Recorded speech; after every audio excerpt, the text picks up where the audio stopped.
That's okay. We'll do it. Okay. So let's start talking about the idea of mirroring and how it's used as a symbol in the book, and in particular for self-knowledge and understanding. So again, if you see simply the world as a mirror to reflect your own ideas or your own perceptions, or to see other people as just mirrors for that, you know, in what way are you really limiting yourself and your own perception, or how did you respond to that question? Like what I thought was Quentin looked at Margot and thought like she was the best thing ever, and he didn't think there could ever be anything wrong with her. But in the end, he found out there was a lot of different things about Margot that he never would have known if she didn't like run away or whatever. He found like he just thought of her as someone that could never do anything wrong, and so everyone should look up to her. Right. And yeah. through this journey, I think he found out that she wasn't everything. And that, right. Good. Somebody else.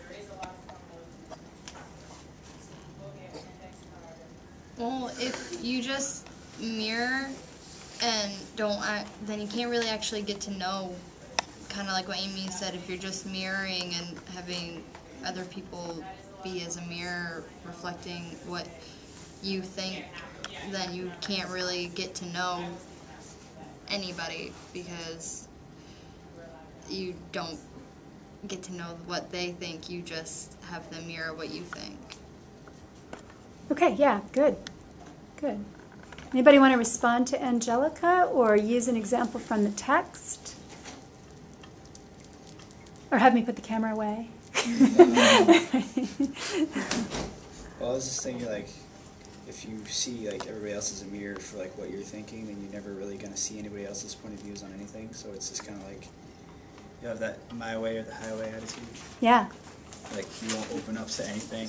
Yeah. It's kind of like either the way you like it or it just doesn't matter. Are there characters in the book for whom you think this is true? Or maybe let's talk about Quentin. Does he? Oh yeah, he had a problem with like people. He wanted people to be like him, and if they weren't like him, he'd get really upset. Like when what was his name, Ben, didn't want to like go get Margot and stuff. He got really upset because it's what he wanted to do, and Ben was doing something else. So he kind of was acting like a brat. Yeah, yeah. Okay, good. Other examples? I just said, like, in mirroring, like, in general, like, Corin, like, not to the book, but, like, to the world, like, people these days, like, look at a world, like, politically, like, for example, because they're always, like, relying, like, what the government wants to do and everything. But unless you're, like, someone, like, an individual, like, they think more independent, they don't really care what's really going on. Well, they do, but, like, they don't have it bother them. So they just, like, go with the flow and do what they want to do. Right. So. Okay, right. So they're living, in a sense, not a part of a community or not a part of things outside of their own perception of the world. Good. Related. Dylan, how did you respond? Kind of similar to this. If you use a mirror and you're only seeing things from your own perspective, the perspective you see in the mirror, which is tainted, it kind of taints your view of how reality is and what the world's like, because you're only seeing it from one perspective. What's the benefit in that from somebody's point of view who is seeing the world in that way? If you only see it from your own perspective, why might that be appealing? It helps you understand yourself more, for starters, which is useful. Okay. What else does it prevent you from doing, perhaps? Having an open mind. Yeah, having an open mind, or having to entertain. Or accepting anything else that anyone's gonna say. Yes, having to accept the fact that there are other viewpoints about the world and that there are other people who have different experiences, which Quentin's experience growing up in his household and Margot's experience growing up in the household she grew up in, Dylan, how were those different? Like, how would you characterize the experience that Margot had growing up versus the experience that Quentin had growing up? Just the parents, how are they different?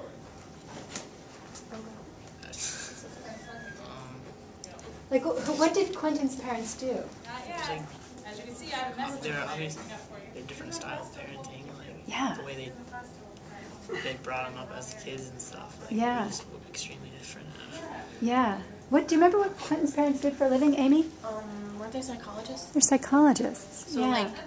like what they did for a job made them be like more, I don't want to say more strict, but like so they like cared about their son and wanted to know like where he was and stuff. But Margot's parents could care less where she was. Yeah, So I think that's why she was so outgoing, because her parents didn't care. That's So right. if she was going to get away with it, why not do it? That's I right. think that's why Quentin was so uptight, because his parents were always with him Yeah. and asking questions. And right, and they were always concerned about his emotional well-being, and they were actually kind of proud of the fact that they thought they'd raised a very well-adjusted kid, ultimately. Yeah, and he made jokes about that.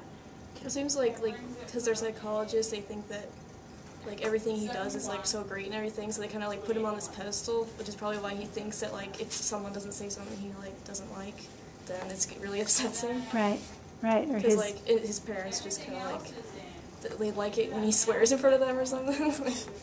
So he's like probably used to having people like think he's way up here. he's an only child, right? So he's been raised with adults, and he doesn't have siblings, and I think that's a different experience for anybody here an only child? No, didn't think so. Wish. I wish. Did you Can I go back have to like the real world part of it? Yes, yeah. Okay, so like, I was thinking like, in a way you have to like look in other people's like what they think of you and stuff, so you fully understand yourself better. Nice. I think like other people were saying you should look as from yourself out to understand yourself, but really you should look in other people's eyes too to fully understand yourself and what other people think of you. Nice. So the reverse is actually true. Does Margot, can I take that one step further? Does Margot teach Quentin something about himself or help him to see himself in some I way? think that's pretty much what he's doing, because he's trying to figure out things about Margot, but he's really like, I guess it's kind of like mixed up, because he actually, as he's trying to figure out things about her, he's really, what he's doing is figuring out things about himself. Yeah. Can you name one thing that you think he really learns about himself by the end of the book that he did not know prior? There's a like, I don't know if I can name like one specific thing, but he learns a lot about him. Like it's just a lot of things he learns about himself throughout the journey, like trying to find her. Like he's really, I don't know how to say it. He's more daring than he was. Yeah. He's more, Michael? Daring. Like Daring. he'll do things that he wouldn't usually do. Like in the beginning, he was really uncomfortable with all the things that him and Margot were doing, like spray painting buildings and like putting fish in people's dressers and stuff. Yeah, But yeah. He seems more accepting too of different viewpoints. He Because seems if he more was open. like he was in the beginning of the book, he probably wouldn't have gone like looking for her in Right. all these different places because he would have been too afraid to do it. Right. Good. Let's Really take one anxious to last, find her. Dylan, let's have, or somebody, one last I comment? said he's probably really anxious to find her, so he's doing what he can. He'll change himself to find her. To find her, right. And I think Margot had something to do with that, because he likes her so much that he was cute when he was confident, so he tried staying Yes. confident for her Yes. to try and find her. Yes, right. She emboldens him and she empowers him in a way that he never in a million years would have been, I think, at the beginning of the story. Hopping in a car with everybody and driving nonstop to New York and looking for her. Yeah. Good. Nice job. Pretty good.